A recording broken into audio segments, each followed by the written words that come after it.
ఇది కోర్టుల్లో జడ్జి గారు క్లయింట్స్ చేత ప్రమాణం చేయిస్తారు. భగవద్గీతపై ప్రమాణం చేసి నేను అంతా నిజమే చెబుతాను అని ఒక వ్యక్తి ప్రమాణం చేస్తారు. మళ్ళా రెండో వ్యక్తి కూడా నేను భగవద్గీత మీద ప్రమాణం చేసి నేను అంతా నిజమే చెబుతాను అంటారు. మరి ఇద్దరు నిజమే చెబితే అబద్ధం ఎవరు చెప్పినట్టు? అందుకనే కోర్టులో కేసులు తేలవు.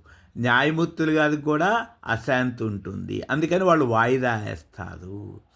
అలాగే నిజం చెప్పిన తప్పు చేసినప్పుడు ఎమ్మడే ఒప్పుకుంటే న్యాయమూర్తులు, పోలీస్ శాఖ వాళ్ళు అందరూ శాంతిగా ఉంటారు.